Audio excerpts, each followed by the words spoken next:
ሰላም ሰላም የዚህ ቻናል ተከታይ ቤተሰቦች፣ ዛሬ አስደናቂ የሆነውን ክፍል ልናይ ወደድን። አጽናፈ ዓለም እንዴት ተፈጠረ? በሳይንስና በፍልስፍና እይታ እንዲሁም በመጽሐፍ ቅዱስ ስለ አጽናፈ ዓለም ምን ይላል? በሰፊው የምንዳስሰው ይሆናል። እስከ መጨረሻው አብራችሁን ሁኑ። የአጽናፈ ዓለም አፈጣጠር የሰው ልጅ ለዘመናት የጠየቀው ጥያቄ ሲሆን ለዚህም ሳይንስና ፍልስፍና የተለያዩ ውስብስብና ማብራሪያዎችን ይሰጣሉ። በሳይንስ እይታ የቢግ ባንግ ጽንሰ ሐሳብ ዘ ቢግ ባንግ ቲዎሪ።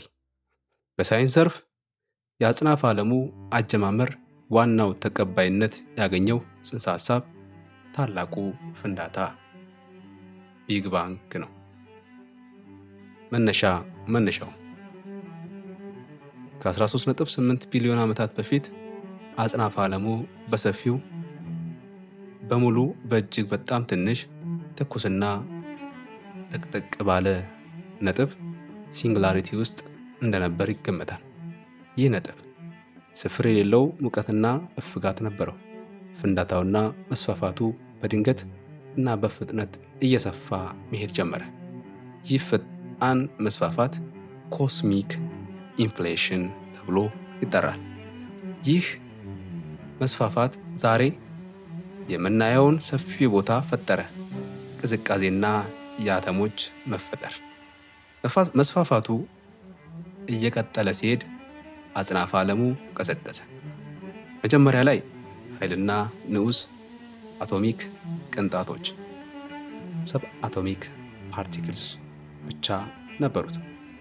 ከዚህ በኋላ እነዚህ ቅንጣቶች የሃይድሮጅንና የሂሊየም አተሞችን ለመፍጠር ተዋሃዱ።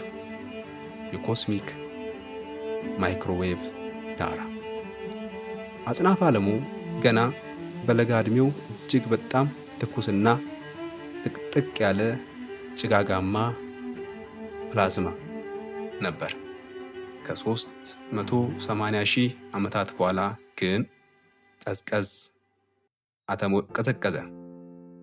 አተሞች ሲፈጠሩ ብርሃን ለመጀመሪያ ጊዜ በነፃነት መንቀሳቀስ ቻለ። ይህ ብርሃን ዛሬም ድረስ በቴሌስኮፖች የሚታየው የኮስሚክ ማይክሮዌቭ ዳራ ኮስሚክ ማይክሮዌቭ ባክግራውንድ ጨረር ተብሎ የሚታወቅ ሲሆን የቢግ ባንግ ጽንሰ ሐሳብ ዋና ማስረጃ ነው። የጋላክሲዎችና የከዋክብት መፈጠር በስበት ኃይል ግራቪቲ ተጽዕኖ ሃይድሮጂን እና የሂሊየም ደመናዎች ተሰብስበው የመጀመሪያዎቹን ከዋክብትና ጋላክሲዎችን ፈጠሩ። በፍልስፍና እይታ የመነሻው ጥያቄ ፊሎሶፊካል ፐርስፔክቲቭ ሳይንስ እንዴት የሚለውን ሂደት ሲያብራራ፣ ፍልስፍና ደግሞ ለምን እና ከመጀመሪያው በፊት ምን ነበር የሚሉትን መሰረታዊ ጥያቄዎች ይመረምራል። የመጀመሪያው መንስኤ the first cause ኮስሞሎጂካል አርጉመንት ሐሳቡ በዓለማችን ያለው እያንዳንዱ ነገር መንስኤ አለው። ወደ ኋላ እየተመለስን ከሄድን የራሱ መንስኤ የሌለው የመጀመሪያው መንስኤ መኖር አለበት። ይህን የማይፈጠር የመጀመሪያ መንስኤ ብዙ ፍልስፍናዎች በተለይ ስነ መለኮትን የሚከተሉ አምላክ ብለው ይገልጹታል። ጥያቄው የቢግ ባንግ ራሱ የተጀመረው በምንድን ነው? ከዘመንና ከቦታ ውጪ የሆነ ዘላለማዊ ፈጣሪ ከሌለ ቦታ፣ ጊዜና ቁስ ከምን ነገር እንዴት ሊፈጠሩ ቻሉ? ቴሌኦሎጂካል ክርክር ቴሌኦሎጂካል አርጉመንት ፍሮም ዲዛይን ሐሳቡ አጽናፈ ዓለም ሕይወት ሊኖረው ሊኖር በሚችል መልኩ እጅግ በጣም የተስተካከለ ነው። ለምሳሌ የፊዚክስ ህጎች፣ የስበት ኃይል፣ ጥንካሬ እና የአንደኛ ደረጃ ቅንጣቶች ክብደት ህይወትን ለመፍጠር በትክክል የተመጣጠኑ ናቸው። ፋይን ቱኒንግ። ይህ ሁሉ በአጋጣሚ ሳይሆን ዓላማ ያለው ንድፍ አውጪ ኢንተለጀንት ዲዛይነር መኖሩ ያሳያል። የዩኒቨርስ ዘላለማዊነት ዘ ኢተርናል ዩኒቨርስ ነን ቴስቲክ ቪው ሐሳቡ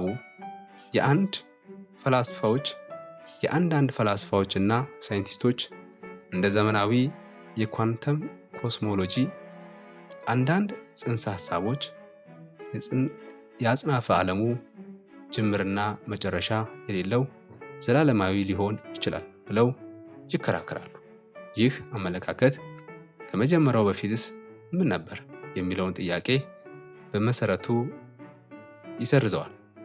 ታላቁ ፍንዳታ የጠቅላላው አጽናፈ ዓለም ጅምር ሳይሆን እኛ የምናውቀው የክፍል አጽናፈ ዓለም our observable universe ጅምር ብቻ ሊሆን ይችላል የሚል አስተሳሰብ ያዝላል።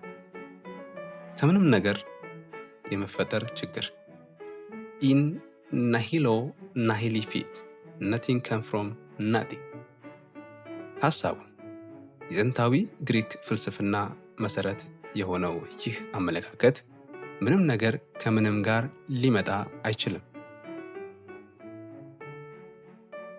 አይችልም ይላል። ስለዚህ የአጽናፈ ዓለሙ መነሻ የሆነ ነገር ሁልጊዜም መኖር አለበት። ይህም ወይም ዘላለማዊ አምላክ ወይም ዘላለማዊ ቁስ ሊሆን እንደሚችል ይጠቁማል።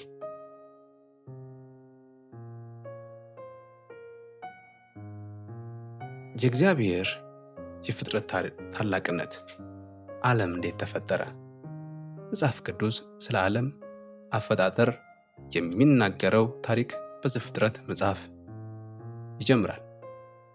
አምላክ ሁሉን ነገር የፈጠረበት አስደናቂ ሂደትና ጥበብ እንመለከታለን። መጽሐፍ ቅዱስ ጥቅስ ዘፍጥረት 1 ከቁጥር 1 እስከ 3 በመጀመሪያ እግዚአብሔር ሰማይና ምድርን ፈጠረ። ምድርም ባዶ ነበረች፣ አንዳችም አልነበረባትም። ጨለማም በጥልቁ ላይ ነበር፣ የእግዚአብሔርን መንፈስ በውሃ ላይ ይንቀሳቀስ ነበር። በመጀመሪያ ይህ ቃል የሚያሳየው ጊዜ ከመጀመሩ በፊት እግዚአብሔር ዘላለማዊ እንደሆነ ነው። ፍጥረት ሁሉ የጀመረው በእርሱ ትእዛዝ እንደሆነ ያመለክታል። ዓለም የጀመረው በድንገት ሳይሆን በአንድ ግልጽ ዓላማና የተወሰነ መጀመሪያ እንደነበረው ይገልጻል። እግዚአብሔር ሰማይና ምድርን ፈጠረ። እግዚአብሔር ፈጣሪ ነው። ሰማይና ምድር። ይህ አገላለጽ ጠቅላላውን አጽናፈ ሰማይ ያመለክታል። እግዚአብሔር በእጁ ያለውን ነገር ተጠቅሞ ሳይሆን ካለምንም ነገር ኢኤክስ ናሂሎ ኃይሉን ተጠቅሞ ሁሉንም ነገር እንደፈጠረ ያሳያል። ፈጠረ የተለየ የዕብራይስጥ ቃል ጥቅም ላይ የዋለ ሲሆን ይህም እርሱ ብቻ ሊያደርገው የሚችለው ፍጹም አዲስ ነገር መፈጠርን ያመለክታል። ምድርም ባዶ ነበረች፣ አንዳችም አልነበረባት፣ ጨለማ በጥልቁ ላይ ነበረ። ቅድመ ፍጥረት ሁኔታ። ይህ ምድር በመጀመሪያ ቅርጽ የሌላት እና ባዶ እንደነበረች ያሳያል። ጨለማውም በጥልቁ ላይ መኖሩ ፍጹም ትርምስ እና እንቅስቃሴ አልባነት የነበረበትን ሁኔታ ይገልጻል። እግዚአብሔር መንፈስ በውሃ ላይ ይንቀሳቀስ ነበር። የመንፈስ ቅዱስ ተሳትፎ። የፍጥረት ሂደት የሥላሴ ሥራ መሆኑን ያመለክታል። የእግዚአብሔር መንፈስ ሕይወትን ለመፍጠር፣ ለመስጠት እና ስርዓትን ለማስያዝ በዚህ ቦታ ይመጣ ነበር። ይህ ታላቅ ሥራ ከመጀመሩ በፊት መለኮታዊ ኃይል በቦታው ላይ እየሰራ እንደነበረ ያሳያል።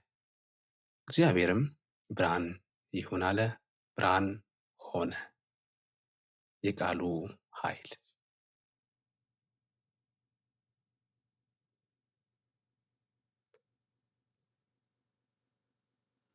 ማጠቃለያ፣ ሳይንስ አጽናፈ ዓለሙ እንዴት እንደተጀመረ በቢግ ባንግ ታላቁ ፍንዳታ እንዴት እንዳደገ እና ምን ህጎችን እንደሚመሩት ኤክስፓንሽን፣ ግራቪቲ፣ ፓርቲክል ፊዚክስ ያብራራል። ፍልስፍና ታላቁ ፍንዳታ ለምን ተከሰተ? ከጊዜና ከቦታ ውጭ የሆነ ነገር አለ ወይ? ዓላማስ አለው ወይ? የሚሉትን የመጨረሻዎቹን ጥያቄዎች አልቲሜት ኩዌሽንስ ይመረምራል። እስካሁን ስላዳመጣችሁን ከልብ እናመሰግናለን። የዚህ ቤተሰብ ያልሆናችሁ ላይክ፣ ሼር፣ ኮሜንት በማድረግ ቤተሰብ እንድትሆኑ እንጋብዛለን። መልካም ቀን ይሆንላችሁ።